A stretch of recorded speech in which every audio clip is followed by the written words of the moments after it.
The house told Claire Bennett the truth before her husband ever had the courage to lie. It was 11:47 on a Friday night in late October, and the kitchen looked almost too perfect to belong to a real marriage. White marble counters shone under warm recessed lights. A pot of rosemary chicken soup cooled on the stove, untouched. 2 plates sat on the island, one still covered with a linen napkin because Claire had believed, for the last time, that Nathan was coming home hungry. Outside, rain tapped softly against the tall windows of their suburban Boston home, the kind of rain that made every room feel smaller, every silence more personal. Claire stood barefoot on the heated tile, wiping a thin streak of red wine from the counter where Nathan had spilled it before rushing out with his phone pressed to his ear. He had kissed her cheek without looking at her and said there was a late meeting downtown. She had nodded. She had smiled. She had watched him leave in the charcoal coat she had picked out for his promotion dinner 3 years ago. Then the smart home speaker above the pantry chimed, bright and polite, as if announcing the weather. Message from Nathan Bennett, it said. Claire froze with the towel in her hand.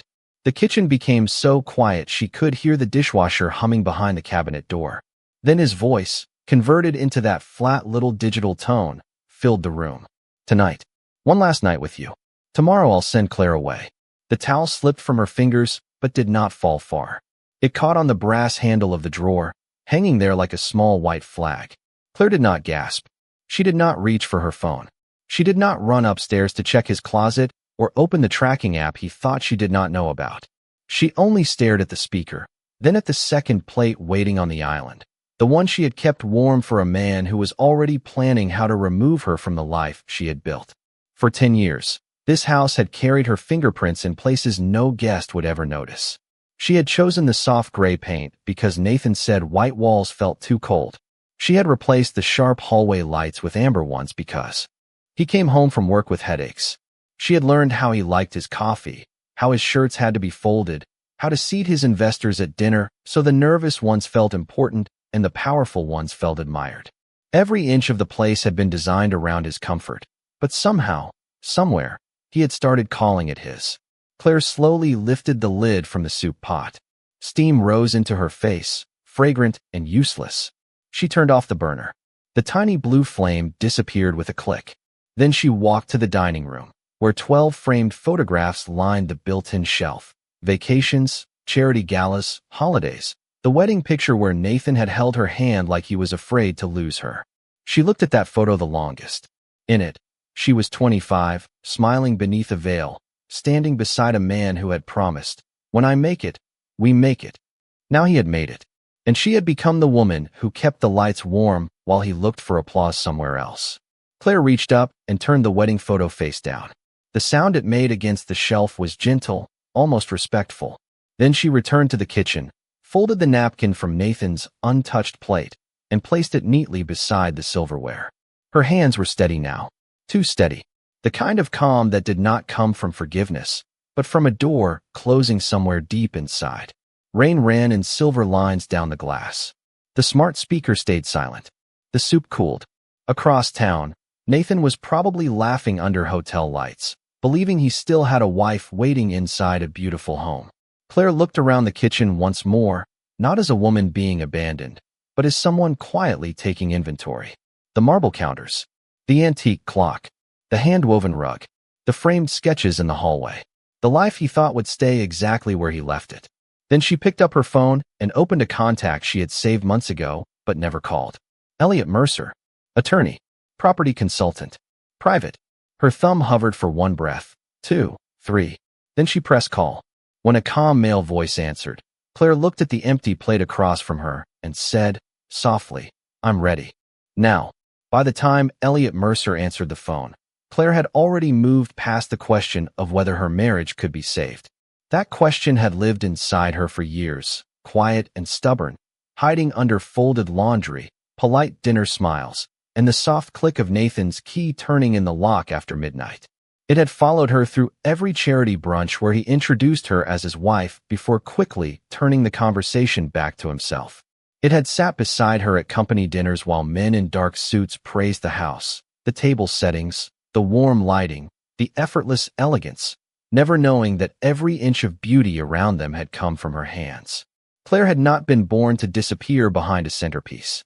Before Nathan Bennett, she had been Claire Monroe, a young interior architect with a studio desk in Boston, a portfolio full of clean lines and impossible light, and a professor at Rhode Island School of Design who once told her she had the rare ability to make empty rooms feel remembered. At 26, she had won a regional design award for transforming an old brick townhouse in Beacon Hill into a space that felt both historic and alive. Her name had appeared in a small magazine, printed beneath a photograph of a blue-gray sitting room with linen curtains and brass lamps. Nathan had bought 5 copies. He had told everyone at dinner that night, "My future wife is going to design hotels one day." He had said it with pride then. Real pride. The kind that made Claire believe his ambition and hers could stand in the same room without one swallowing the other. After they married, things changed by inches, never all at once. Nathan's job became more demanding. His clients became more important. His schedule became the weather system the whole household had to survive. When he forgot their anniversary dinner because a partner flew in from Dallas, Claire forgave him. When he asked her to delay opening her own studio until after his next promotion, she agreed because he said they were a team. When his mother needed help after surgery in Worcester, Claire drove 40 miles each way for 6 weeks, bringing soup, changing sheets, organizing medication, and never mentioning the design contract she had turned down to make room for it. Nathan said he would never forget it. But people did forget the labor that made their lives easy. They forgot the hands that replaced dead flowers before guests arrived, the woman who knew which investor hated seafood, which colleague drank bourbon, which board member's wife preferred a chair with a lower back because of an old tennis injury. Claire turned their home into a place where Nathan could look powerful without ever seeming desperate for approval. She knew how to soften him for the world. She knew how to make his success look natural. And slowly, the world began to think it was. The first time Nathan called her work a hobby, they were standing in the kitchen after a holiday party. A woman from his firm had admired the custom shelving in the library and asked for Claire's card. Before Claire could answer, Nathan laughed and said, "She has a good eye for pretty things, but I keep her too busy here." The room had laughed with him, not cruelly, not loudly, just enough to turn Claire's talent into decoration. She remembered the warmth rising in her face. She remembered placing another tray of appetizers on the counter because her hands needed something to do. That was the night she stopped keeping business cards in the drawer by the front door. Years passed. The magazine clipping yellowed in a storage box. Her drafting table became a place to wrap Christmas gifts. Her software subscription expired. Her name disappeared from search results beneath photographs of Nathan at conferences, Nathan at fundraisers, Nathan shaking hands beside buildings other people had designed. Yet the house still knew her. It knew the curve of her shoulder in the morning light, the quiet rhythm of her bare feet down the hall, the way she opened the windows exactly 2 inches in spring so the rooms could breathe. It knew she was not simple. It knew she was not small. And on that October night, as Elliot's calm voice waited on the other end of the line, Claire looked at the soup cooling on the stove and finally understood something with painful clarity. Nathan had not taken her life in one dramatic act. He had accepted it piece by piece until even she forgot to ask for it back. Her voice did not shake when she spoke to Elliot.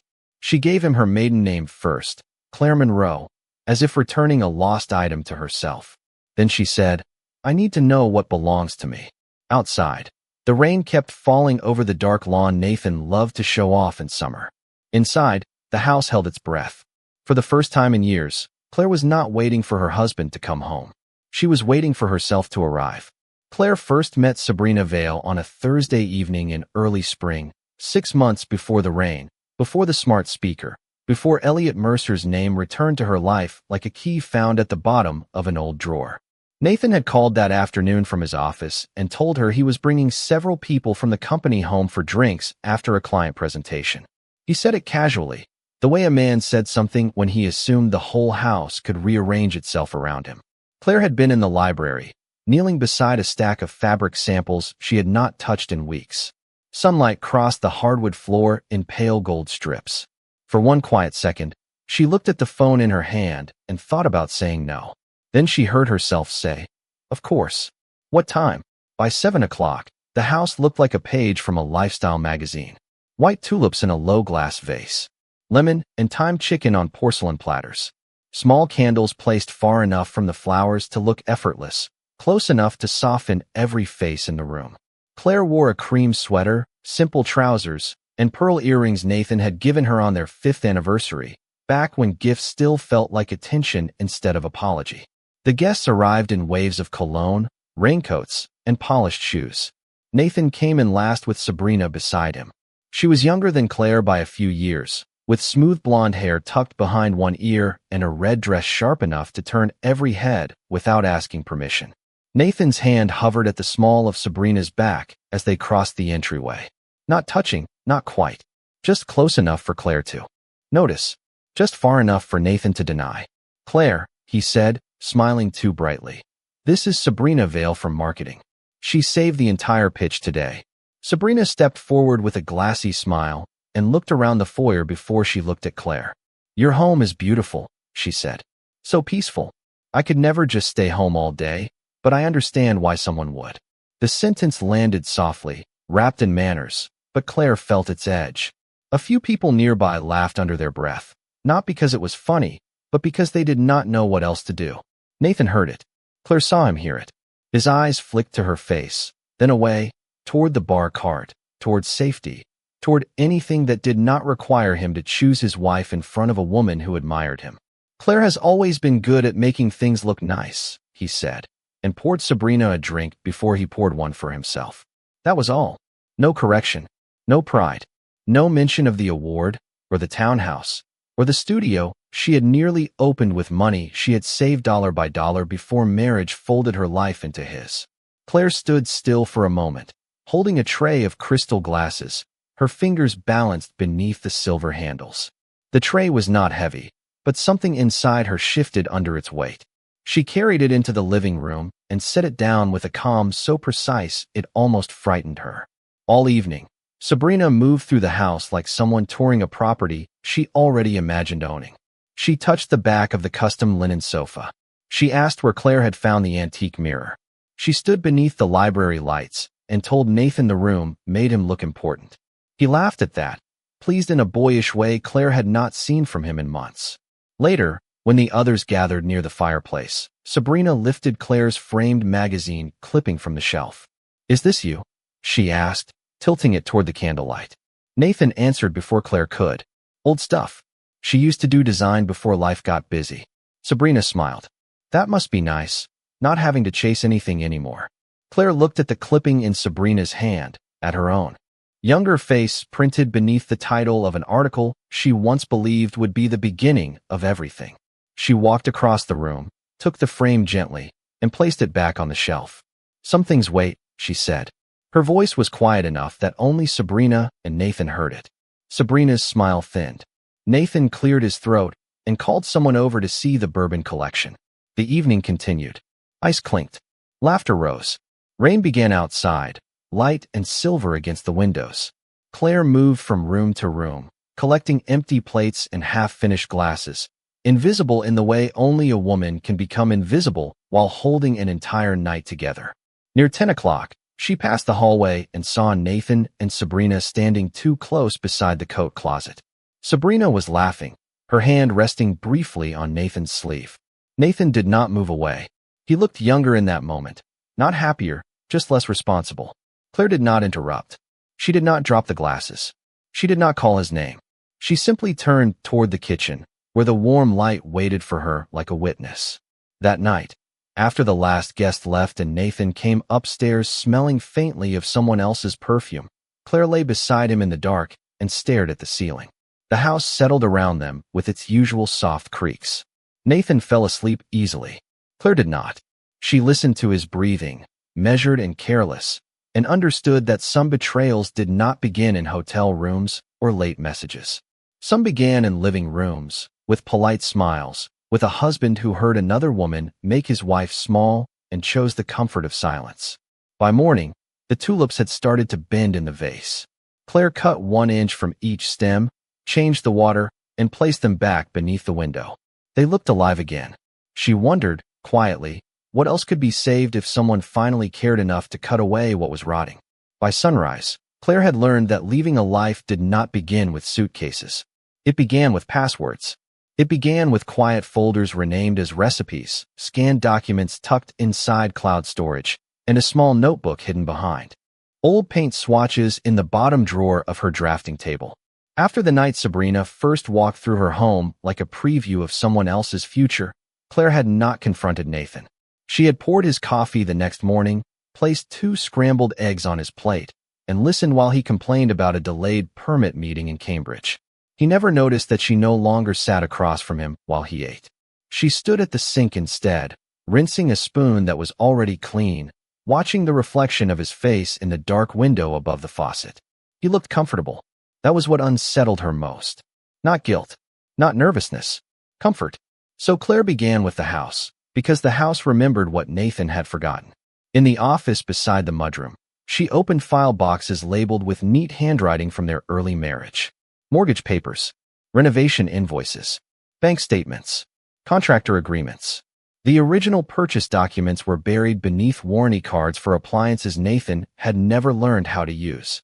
Claire lifted each page carefully, as if moving through dust inside a museum of her own obedience. There it was, printed in black ink with a date from 9 years earlier. The down payment had come from the inheritance her grandmother left her, money Nathan once called our foundation, when the house was new, and family funds, after his salary grew large enough for him to rewrite the story. Claire scanned everything. She saved copies in 3 places. She did not smile. She did not cry. She just watched the progress bar crawl across the screen, blue inch by blue inch, and felt a strange kind of oxygen enter the room. Next came the design records. The custom millwork sketches for the library. The lighting plan for the dining room. The invoices showing her name, not Nathan's, attached to vendors, materials, consultations, and layouts. She found an old external drive inside a shoebox marked Christmas ribbon. When she plugged it in, the screen filled with versions of herself she had almost buried. Claire Monroe portfolio, hotel concept draft, coastal resort lobby, Beacon Hill restoration final. Her throat tightened, not with weakness, but with recognition. These were not ghosts. They were waiting rooms. During the day, she kept the rhythm Nathan expected. She ordered groceries. She approved the landscaper's invoice. She sent thank you notes after his work dinners. She placed his dry cleaning in the upstairs closet, shirts facing the direction he preferred. But each domestic act had changed shape. It was no longer devotion. It was camouflage. At night, after Nathan went upstairs with his phone turned face down, Claire sat in the kitchen under one soft pendant light and built a map of her own life. Account numbers, insurance policies, property records, business contacts, a list of things she owned, things she had earned, things she had allowed to be called his, because correcting him always seemed more exhausting than surrendering. The first item she removed from the house was almost laughably small, a ceramic bowl her grandmother had made in Vermont, pale blue with a crooked rim. Nathan had once called it ugly and asked why she kept it on the entry table. Claire wrapped it in newspaper and placed it in the trunk of her car before he came down for breakfast. He passed the empty spot that morning without noticing. That told her everything. Over the next several weeks, the house lost Claire by inches. A scarf from the hall closet, 3 books from the bedside table, her winter coat from the guest room, the framed magazine clipping from the library shelf. Each absence was so small Nathan could not name it, but the rooms began to feel less generous. The flowers were not replaced as quickly. The good bourbon glasses stayed in the cabinet for guests instead of appearing beside his chair. His coffee was still hot, but it no longer tasted like care. One Thursday, he frowned into his mug and asked, "Did we switch brands?" Claire looked at him over the rim of her own cup. "No," she said. He added sugar and went back to his phone. She watched him scroll through messages, his thumb moving with the lazy confidence of a man who believed every door in his life would remain unlocked for him.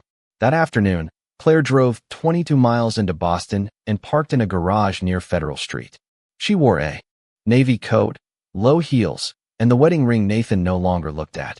In her tote bag were copies of the mortgage, the inheritance transfer, the renovation contracts, and 6 months of screenshots she had never wanted to collect. Elliot Mercer's office was on the 18th floor, quiet enough to hear the elevator doors close behind her. When the receptionist asked for her name, Claire paused only a second before answering. "Claire Monroe," she said. The name landed softly in the air, but inside her, It sounded like a lock turning. The 18th floor of Mercer and Lowe did not feel like a place where lives came apart. It felt orderly, almost gentle. Frosted glass walls held the late afternoon light in pale blue sheets, and the city below moved in patient lines of traffic along Federal Street. Yellow taxis and black cars sliding through the rain as if everyone knew exactly where they belonged. Claire sat in a leather chair across from Elliot Mercer's desk with her tote bag resting upright beside her ankles. She had expected judgment. She had expected the cold efficiency of a man who measured heartbreak in billable hours. Instead, Elliot came in without ceremony, set a cup of tea near her right hand, and said, "Miss Monroe, I am glad you called." The name moved through her like warmth returning to a numb finger. He was taller than she remembered, with silver beginning at his temples and a calmness that made the room feel less sharp. Years ago, before Nathan's promotions and dinner parties and the beautiful house that slowly became a cage, Elliot had been the first serious investor to look at Claire's portfolio and see a business instead of a hobby. He had offered to help her launch a small design studio focused on boutique hotels and restored homes across New England. She had still kept the old proposal somewhere, or so she thought, buried in a box Nathan never opened because it contained nothing with his name on it. Elliot sat down and opened the folder she had brought, but he did not rush. He looked at the mortgage papers, the inheritance transfer, the renovation invoices, the vendor contracts, the old design records. His expression changed only once, when he reached the section showing her unpaid design work used in Nathan's company presentations. He tapped the page lightly with one finger. "Did you give written permission for this material to be used?" Claire looked at the printed rendering of a coastal resort lobby, all pale oak, stone, and ocean-colored glass. She remembered drawing it at 2 in the morning while Nathan slept, because he had come home panicked about a pitch and said I could save him. "No," she said. "He told me it was just for inspiration." Elliot nodded once. Not triumphantly, not dramatically, just once, like a door closing in a legal hallway Nathan had never bothered to enter. "Then we begin there." Claire lowered her eyes to her hands. Her wedding ring looked strangely bright beneath the office lights, a small circle pretending nothing had changed. "I am not trying to ruin him," she said. The words came out quietly, but they mattered to her. Elliot leaned back, studying her with the careful respect Nathan had forgotten how to give. Protecting yourself is not the same as ruining someone else. Outside the window, a commuter train moved across a distant bridge, its lit windows passing one by one through the gray evening. Claire watched it and felt something loosen in her chest. Elliot reached into a lower drawer and placed a second folder on the desk. The paper was older, cream-colored, with a paper clip slightly rusted at the edge. On the front, in her own clean lettering from another lifetime, were the words Claire Monroe Studio. For a moment, she could not touch it. The folder seemed too alive, too possible. "I kept a copy," Elliot said. "I do not usually keep proposals this long, but yours was different." Claire opened it slowly. Inside were sketches, budgets, a launch timeline, a list of potential clients, and a mission statement she had written before she learned to make herself smaller for love. Light is architecture. Home is memory. Beauty is function, not decoration. Her younger self had believed every word. Claire's throat tightened, but she did not cry.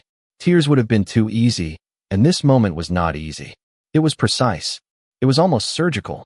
Elliot turned another page. "The market has changed, but the need has not. Boutique hospitality, historic homes, private renovations. You still have the eye? You still have the record. And now, if you want it, you have the reason." Claire looked at him then, not as a rescued woman, not as a wife in trouble, as someone standing at the edge of a room she had designed years ago and was finally allowed to enter. "I have been out for a long time," she said. "Talent does not expire," Elliot answered. The sentence was simple, but it struck harder than comfort. Claire had been waiting for someone to tell her she was still allowed to exist beyond the name Bennett. Yet the deeper truth was colder and more beautiful. She no longer needed permission. Elliot outlined the next steps in a voice steady enough for voicemails, contracts, and courtrooms. Separate financial review. Documentation of premarital funds. Intellectual property assessment. A clean record of communications. No emotional messages. No late-night confrontations. No warnings that would give Nathan time to hide behind charm. Claire listened, taking notes in the same small notebook where she had once written grocery lists and seating charts. The transformation was so quiet it might have looked ordinary to anyone passing by. A woman in a navy coat, a pen moving across paper, a cup of tea cooling beside her hand. But inside Claire, something long buried was sitting up in the dark. When the meeting ended, Elliot walked her to the elevator. "Are you safe going home?" he asked. Claire understood the question, and his care in asking it without drama. She nodded. "Yes. He does not think I am capable of leaving." Elliot held the elevator door as it opened. "That may be your greatest advantage." Claire stepped inside, holding the old studio folder against her chest. As the doors closed, she saw her reflection in the polished metal. Pale face, steady eyes, wedding ring still on, but no longer belonging to the woman Nathan had left waiting in the kitchen. Downstairs, Boston smelled of wet pavement and coffee from a cart near the curb. Claire walked to the parking garage without opening an umbrella.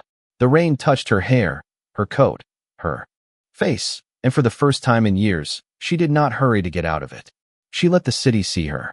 Nathan chose the following Friday with the careless confidence of a man who believed time belonged to him.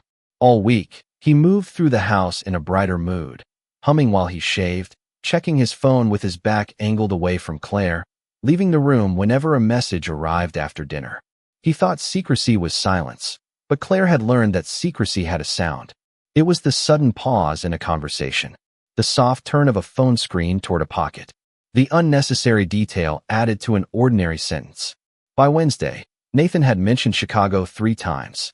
A regional development meeting, an overnight strategy session, a hotel near O'Hare because the morning agenda started early.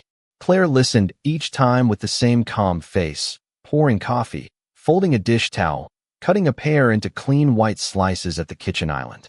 On Thursday night, while Nathan was upstairs taking a call behind the bathroom door, Sabrina posted a photograph that showed only the corner of a champagne bottle, a gray velvet sofa, and a window overlooking downtown Boston. The caption read, "Some weekends start before Friday." Claire looked at it once, then saved it to the folder Elliot had told her to keep. No comment, no message, no trembling demand for the truth. Just one more small stone placed into the foundation of her exit. Friday arrived cold and bright. The maple trees along their street had turned the color of copper pennies, and the air smelled faintly of wet leaves and chimney smoke. Nathan came downstairs at 6:15 in the evening wearing a navy suit and the silver watch Claire had given him after his first major promotion. He carried a small leather overnight bag in one hand and his phone in the other. Claire was in the laundry room, standing beside a garment rack where his shirts hung in perfect order. Behind the linen curtain, hidden where Nathan never looked, sat her own suitcase. It was not large. She had discovered she needed less than she thought. The ceramic bowl from her grandmother, the old studio folder, a wool coat, a few sweaters, her passport, her sketch pencils, the jewelry that had belonged to her mother. Everything else was either already gone or never truly hers. "You will be okay here alone, right?" Nathan asked from the doorway, glancing not at her face, but at the phone lighting up in his hand. Claire took one of his shirts from the rack and slid it into a garment bag. "Yes," she said. "I think I will be fine." He smiled, relieved by the answer because he did not hear what was underneath it. He stepped closer and kissed the air near her temple, a habit that had replaced tenderness so gradually she almost missed when it changed. "Do not wait up. I will call when I land." Claire looked at the overnight bag in his hand. Boston to Chicago did not require the cologne she had smelled from the hallway, or the cufflinks he only wore when he wanted to be admired. "Safe flight," she said. He turned to leave, then paused at the kitchen island where a stack of mail waited beside a small vase of white tulips. "By the way, next month we may need to host the board dinner here again. Sabrina said the house photographs better than any venue downtown." He laughed as if it were a compliment to Claire, as if the woman borrowing her husband was now borrowing the beauty Claire had built around him. Claire folded the last shirt sleeve with exact care. "Does it?" she asked. Nathan missed the flatness in her voice. He was already walking toward the foyer. At 7:03, his car pulled away from the curb, red taillights sliding between the dark trees. Claire stood at the front window until they disappeared. Then the house became still, not lonely, not yet empty, but expectant. She moved without hurry. First, She turned off the oven, warming the dinner he had not asked about. Then she walked upstairs and opened the closet they had shared for 9 years. Nathan's suits hung in disciplined rows. Her side looked almost normal until someone noticed the spaces, the missing coat, the missing shoe boxes, the missing cedar trunk from the top shelf. Claire removed the last 3 dresses, the ones she had kept to make the absence arrive all at once. She placed them into a wardrobe box waiting in the guest room. At 8:15, the moving crew Elliot had recommended arrived in a white truck with no logo on the side. 2 men and 1 woman stepped quietly onto the porch, spoke in low voices, and carried labels Claire had written herself. Personal property only. Studio materials. Family items. Legal documents. Nothing of Nathan's. Nothing that could be called reckless. Nothing that could be twisted into chaos. The house began to release her. The blue chair from the reading corner went first, then the drafting table from the attic, then the framed magazine clipping, wrapped in brown paper. Claire watched each piece pass through the front door under the porch light. The rooms did not look damaged. They looked corrected. At 10:20, Elliot called. "Everything proceeding safely?" he asked. Claire stood in the center of the living room, where pale rectangles remained on the wall after her sketches came down. "Yes," she said. "The house is quieter than I expected." Elliot paused, then said, "Sometimes quiet is the first honest thing a home says." After they hung up, Claire walked to the dining room and removed the wedding photograph she had turned face down that first night. She did not break it. She did not throw it away. She simply placed it in a drawer Nathan would open only when he was searching for something he had already lost. Near midnight, the truck pulled away. Claire returned to the kitchen alone. The counters were clean. The tulips were gone. On the island, she left 1 white envelope, 1 house key, and the silver watch receipt showing it had been purchased from her personal account before Nathan decided her sacrifices were invisible. Then she took off her wedding ring and set it beside the envelope. For 1 long moment, she listened to the refrigerator hum, the rain beginning again against the windows, the distant sound of traffic beyond the trees. This was the room where she had waited. This was the room where she stopped. Claire picked up her suitcase, switched off the last warm light, and stepped through the front door without looking back. Nathan came home just after 8 on Saturday morning, carrying the kind of tiredness that did not come from travel. His navy suit was slightly wrinkled. His overnight bag hung loose from one hand, and the silver watch on his wrist caught the pale October light as he unlocked the front door. He expected warmth before he expected forgiveness. That was the habit Claire had built into him over 9 years, the belief that no matter what he did outside the house, the inside of it would rise to meet him with coffee, folded towels, and quiet grace. But when the door opened, nothing rose. The foyer was still, too still. No lamp glowed on the console table. No soft music came from the kitchen speaker. No smell of dark roast coffee drifted down the hallway. The air felt clean in a way that made the house seem unoccupied, like a staged property waiting for strangers in polished shoes to walk through and comment on the light. Nathan stepped inside and frowned. "Claire." His voice moved through the foyer and came back thin. He closed the door behind him, slower than usual. The small ceramic tray where his keys normally landed was gone. The bowl he used to ignore because it looked handmade and uneven had disappeared from the entry table weeks earlier, though he only noticed its absence now because the table looked exposed without it. He walked toward the kitchen, expecting to find her there with that patient expression he had mistaken for endlessness. The kitchen was spotless. The marble counters held no cutting board, no grocery list, no vase of tulips beside the sink. The 2 stools at the island stood tucked in with unfamiliar precision. He opened the refrigerator and stared at the shelves. There was food inside, but not care. No labeled containers of soup. No cut fruit in glass bowls. No pitcher of the iced tea he liked after long meetings. Just sealed cartons, untouched produce, and the cold white light of a machine doing its job without love. "Claire," he called again, this time louder. His phone buzzed. Sabrina's name flashed across the screen. He silenced it without answering. A thin irritation moved through him first, because irritation was easier than fear. Maybe she had gone to the farmer's market. Maybe she was upstairs. Maybe she had finally decided to make a point after catching some harmless detail and would return any minute expecting an apology. Nathan placed his overnight bag on the floor and walked down the hall. The living room made him stop. The blue reading chair was gone. At first, he could not understand why the room looked wrong. The sofa was there. The coffee table was there. The fireplace was dark but clean. Yet the corner near the window had opened into emptiness, a square of pale carpet showing where the chair had protected it from sunlight for years. Above the fireplace, two of Claire's sketches were missing, leaving faint rectangles on the wall, outlines of devotion removed with careful hands. Nathan stared at the shapes and felt his jaw tighten. He went upstairs faster. In the bedroom, the bed was made with military neatness, the white duvet pulled smooth, the pillows aligned without the soft depression Claire's hand usually left when she rushed. On the nightstand, his charging cable remained coiled. Her book was gone. Her reading glasses were gone. The little dish where she kept earrings was gone. He opened the closet. For several seconds, he stood there without breathing correctly. His suits hung on the left. His shoes lined the shelves. His ties were arranged by color because Claire had done that last month while he took a call from Sabrina in the garage. But her side was not messy or half-packed. It was empty with intention. Hangers remained spaced evenly apart, bare and quiet. The cedar trunk on the top shelf was gone. The cream dress from the spring dinner was gone. The winter coat she wore every Thanksgiving was gone. Even the faint lavender scent that used to live in the drawer liners had thinned into almost nothing. Nathan stepped back as if the room had become larger than he could manage. His phone buzzed again. Sabrina. This time he looked at it, not with desire, not with excitement, but with annoyance sharpened by confusion. He declined the call. A message appeared immediately. Did you get home? He did not answer. He moved from room to room, opening doors with increasing force but finding only order. Guest room, clean. Bathroom, wiped down. Library, stripped of something he could not name until he saw the empty spot on the shelf where the magazine clipping had been.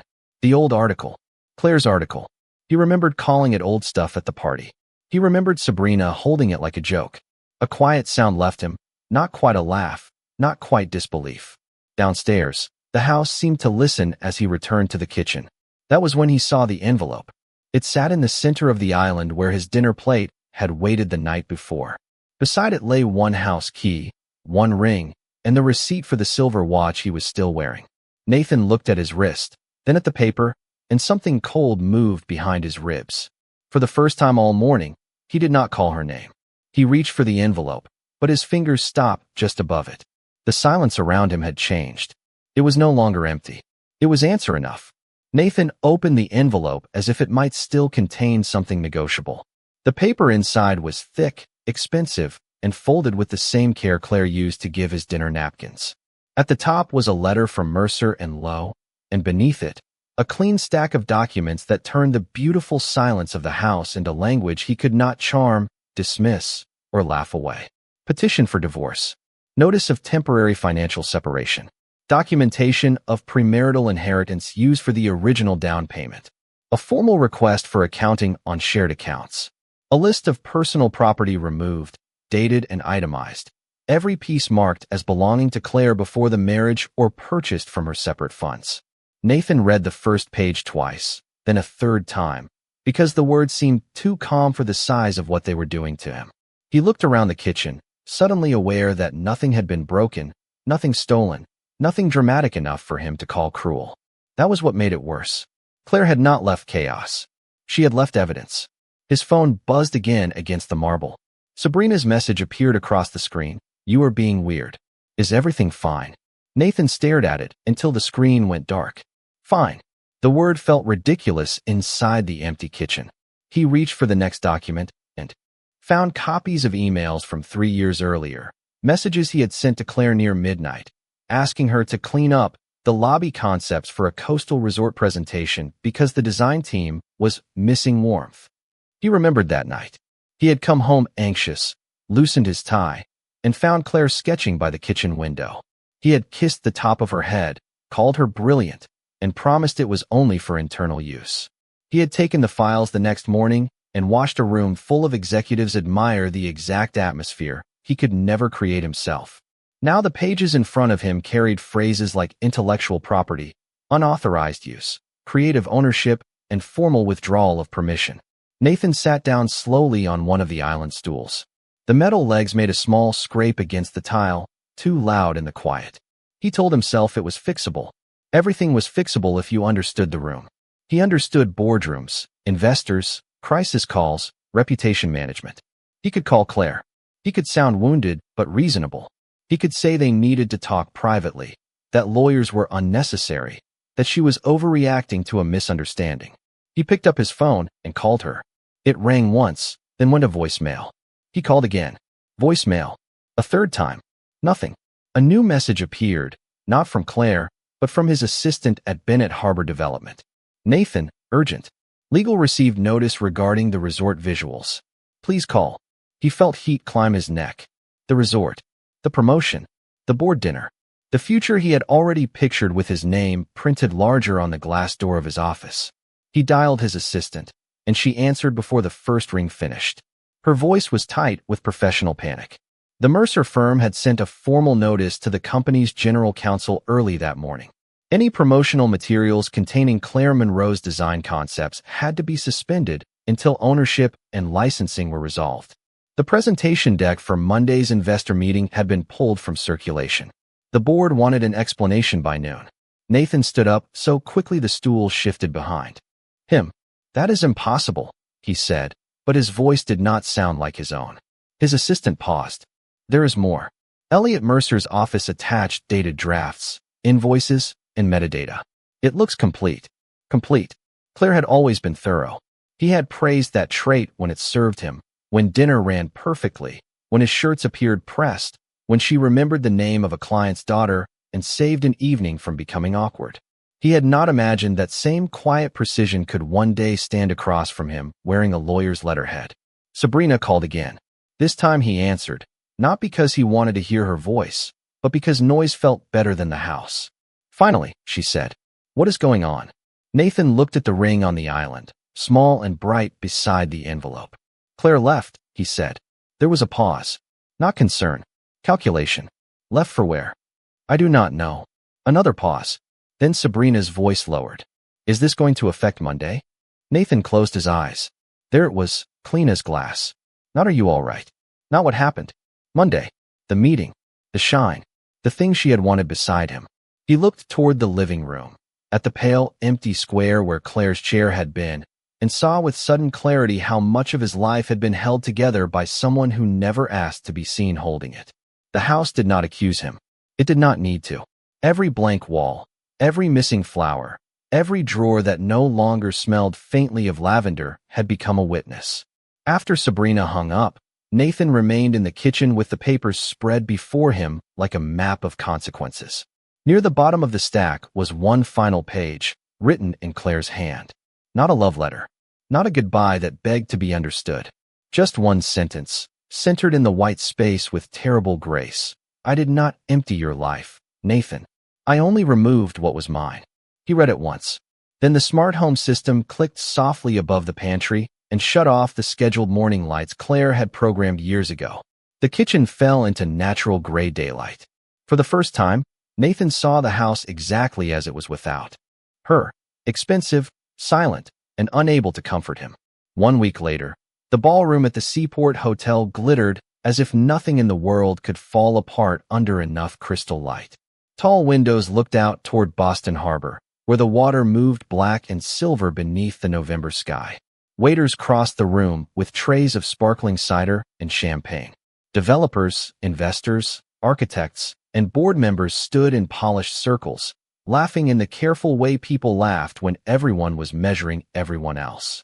Nathan arrived 10 minutes late in a charcoal tuxedo, the knot of his bow tie too perfect, his face too controlled. Sabrina walked beside him in a black evening dress, one hand resting lightly on his arm, but even she seemed to feel the shift around him. Conversations thinned when he passed. Eyes moved toward him, then away. The Monday investor meeting had been postponed. The resort presentation had been pulled. The board had not shouted, which was worse. They had asked questions in low voices, the kind of questions that did not need answers immediately, because they already knew where the weakness was. Nathan had spent 7 days calling attorneys, drafting explanations, and staring at rooms that no longer softened for him. He told himself Claire was angry. He told himself Elliot Mercer had manipulated her. He told himself every man in business had a private complication sooner or later. But when he stood beneath the ballroom lights, he felt the truth pressing through his tuxedo like cold rain through wool. He had not lost control because Claire became cruel. He had lost control because Claire became precise. At 7:40, the side doors opened, and the room changed before anyone spoke. Claire walked in wearing a simple ivory dress with long sleeves and no diamonds at her throat. Her hair was pinned low, her makeup quiet, her posture straight in a way Nathan remembered from before marriage had trained her to bend around his needs. Elliot Mercer entered a step behind her, not touching her waist, not displaying her, not claiming space that belonged to her. He simply paused long enough for Claire to move first. That small courtesy struck Nathan harder than it should have. Around the room, people turned. Not because she was dramatic, but because she looked unburdened. The woman Nathan had left in kitchens and hallways had arrived under chandeliers with her own name printed on the evening program. Claire Monroe, Creative Director, Mercer Harbor Interiors. The announcement had come that morning. Elliot's firm was backing a new restoration project along the Maine coast, and Claire's studio would lead the full interior concept. Her old work, the work Nathan had borrowed and diminished, was now attached to a future that did not require his permission. Sabrina saw the program first. Nathan felt her fingers leave his arm. She looked at Claire, then at him, then at the cluster of board members already moving toward Elliot with open smiles. "You did not tell me she was part of this," Sabrina said. Nathan did not answer. He was watching Claire accept a handshake from the chairman who had avoided his calls on Tuesday. She did not glance around to see whether he was watching. That was the sharpest part. For years, Nathan had believed Claire's silence meant she was waiting for his approval, his explanation, his return. Now he understood that silence could also be distance, and distance could become a country he no longer had a passport to enter. He crossed the room before he decided to. The noise blurred around him. Glass, music, soft laughter, the low hum of money dressing itself as manners. Claire stood near a window with Elliot and two investors, listening more than speaking. When she smiled, it was small and real. Nathan stopped a few feet away. "Claire." She turned. No flinch, no anger rushing to the surface. Only recognition, calm and brief, as if he were a room she had already moved out of. Elliot looked at her, waiting for her choice. She gave the smallest nod, and he stepped aside with the others. Nathan swallowed. Up close, she looked almost exactly the same, and nothing like the woman he had underestimated. "You emptied our home," he said. The words came out lower than he intended, not an accusation anymore. Almost a plea wearing the wrong clothes. Claire looked past him for a moment, toward the harbor lights trembling on the water. Then she returned her eyes to his. "No, Nathan," she said softly. "I only took back what made it one." There was no satisfaction in her voice. That was what left him without defense. She was not trying to wound him. She was simply finished carrying him. Sabrina stood near the bar now, phone in hand, already turned slightly away, her attention moving towards safer weather. Nathan noticed it, and for the first time, her distance did not hurt. It clarified. He had traded a woman who built warmth for a woman who liked standing near firelight. Claire reached into her small clutch and removed something silver. For one wild second, Nathan thought it might be the ring. Instead, it was the old house key. She placed it gently in his palm. "The legal team will arrange the rest," she said. Her fingers did not linger. Then she stepped around him and returned to the circle by the window, where Elliot moved aside again, giving her the center without making a show of it. Nathan stood beneath the chandelier with the key resting cold in his hand. Across the room, Claire laughed quietly at something one of the investors said. Not loudly. Not for him. The sound was light, unfamiliar, and free. Later that night, she returned to a small apartment in the South End, where cardboard boxes lined one wall and a drafting table faced the window. The rooms were not grand. The kitchen was barely wide enough for two people. The bedroom still smelled faintly of fresh paint. But on the desk lay a new brass nameplate waiting to be mounted on a studio door, Claire Monroe design. She set her clutch down, opened the window 2 inches to let the city air in, and made herself a cup of tea. Her phone lit up once with Nathan's name.